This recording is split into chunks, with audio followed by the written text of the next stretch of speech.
from the News Channel 5 Network. This is Pasa Nashville. Bienvenidos and welcome to Pasa Nashville. My name is Christina Allen and thank you for joining us today. I'm excited to bring two new friends. I have Gretchen, who's the Associate Executive Director of FiftyForward, and we have Kelsey Mahaffey, who is the Project Director for the new initiative that has been awarded to you, which is the National Institute of Health All of Us Research Program. That's right. Thank you both for being on the show. Let's first talk a little bit about what exactly is FiftyForward. So FiftyForward, we launched in 1956, so we have been here celebrating our 62nd year, and our mission is to support, champion, and enhance life for those 50 and over in Nashville and in just the greater Middle Tennessee community. So the way we do that is through a couple of different ways. We have 7 active aging centers that are located in Davidson and Williamson County, where folks come in, engage in lifelong learning opportunities, all the things you might think of at an older adult center, and then many things that are new and exciting, Pilates, lots of new things that are really driven by the members at each individual center. We also offer lots of volunteer opportunities for older adults and others who want to work with older adults. So we have a wonderful retired senior volunteer program and a Friends Learning in Pairs program, also a foster grandparent program that works intergenerationally, allows older adults to assist students as they read to the best of their abilities, learn math to the best of their abilities. And then my area at FiftyForward is supportive care. So we all want to be out in the community as much as we can for as long as we can, but we all know from incidences in our families that things can happen, you know, and folks might need a little bit more assistance as they age. So we, in our supportive care area, have a variety of care management programs that work both with lower income adults and folks for whom income is not the issue, but just knowing what resources are there for older adults is the issue.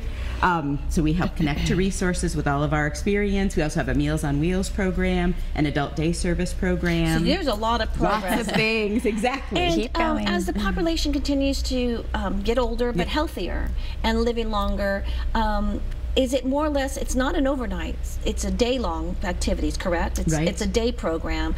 Do you see a lot more healthier people just trying to connect coming in, or it's not necessarily older people in wheelchairs, but a combination? It's a huge combination. I think you have hit the nail on the head that we really work with people 50 and over, so that is a tremendous range of folks. We work with folks who are 50, we work with folks who are 100. So the centers are mainly open during the day, but we've been looking at some weekend hours, some evening hours, so that folks who are staying in the workforce longer can come and engage and do any kind of activity they're interested in. Right. And your role as a project manager for this new initiative, which we're going to talk about, do you do other, is that your only role there? Currently, that's my only role. In my former role at FiftyForward, I was the center director at FiftyForward Madison Station, which is one of the active lifestyle learning centers that FiftyForward offers. And so when you say active aging centers versus older folks, I think that's really a good way to position the word association in a positive way. So give me an example, like I say, of Madison's outreach. I mean, how many people do you see? What kind of classes do you have that are reflective of that? As well as I know Madison has a demographic shift happening. I know based on statistics, you have a larger Hispanic population that live in Madison. Does that reflect that? That is true, and Madison is one of our larger centers, so the membership there can vary from 700 to 900 depending on the year. So it is very, very active, lots of folks there, lots of variety in activities. When you think about trying to program for a 50-year span, to put it in perspective, if you had to plan programs for somebody between the ages of 1 and 50, how much variety would you have to offer? And that's kind of what we're faced with our center. So we try to offer just a little bit of everything. And like Gretchen said, it's really driven by the membership. So if there's an interest that a member will bring to the staff, they'll work real hard to try to fill that need and get that program for them. I think that's exciting, and I'm going to mention back again, as My mother's from Mexico. I am from New Mexico, Hispanic, but Nashville's home. And my husband, well, in my culture, we usually don't send our families, our elder. They come live with us. We rotate them out. My mother's 86, very healthy, very active, but we are starting to think as siblings, who's she going to live with, who has the right level of room, accommodations for her. And so as a culture, I know with the Asians and Hispanics, it's very much not needed. However, my mom loves bridge. I mean, and so she might be able to, you know, to go somewhere like that.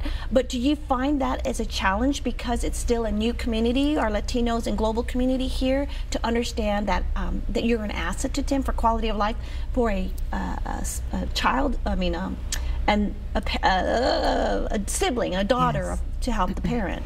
Yes, and I think you've kind of hit the nail there. It has been a challenge, really, for all of the centers, because I think that is true just in the Hispanic culture, that's kind of, you tend to take care of your own. So it's been a challenge for us to get the word out to older adults that we are here and we are welcoming and we would love for them to participate. So Madison has tried to offer several cultural events and programming, Spanish classes and different sorts of things to try to get that awareness out there that, you know, we're all inclusive and would love everybody to come. That's very exciting. Thank you for just being aware of that, that statistic, because it is growing. And I know the Williamson County location is right next to Tower Park, which I used to go to soccer and pass by it all the time, and always saw very active. You know, you have transportation, which is huge, to be able to go to either TPAC or the zoo or what.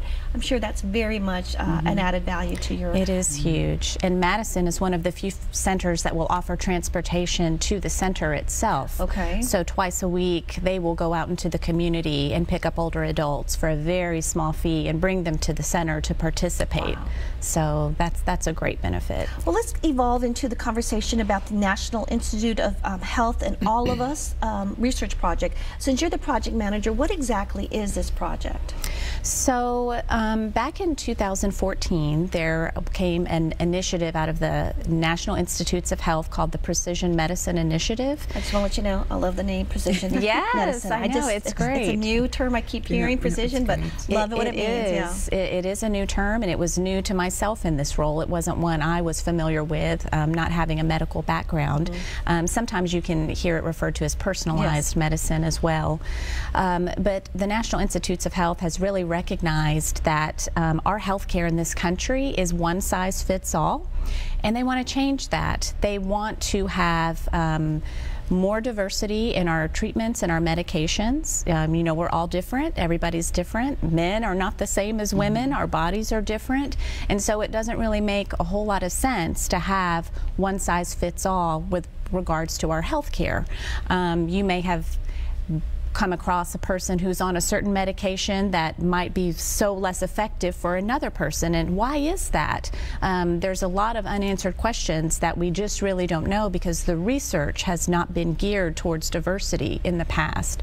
And so with the All of Us research program, this is a national... It is. And Nashville and FiftyForward was awarded that project of how many cities? So we were one of 4 community partners. Huge. Yes. In Nashville. Across the country that were given the award to educate and bring awareness about the program into specific populations that have been underrepresented in medical research in the past. And so this is really the NIH looking and saying, we want inclusiveness. We want these populations on board. We want to know about them so then we can offer treatments and medications in the future that will be more tailored to their and so specifics. Instead of all of one size fits all, it might be, you know, 500 sizes can fit 500 different entities. Exactly, that's the goal. You're trying to get the research to put them in those categories. Exactly. And so the way they want to do that is their goal is to get 1 million people over the next few years to agree to be a part of this research study.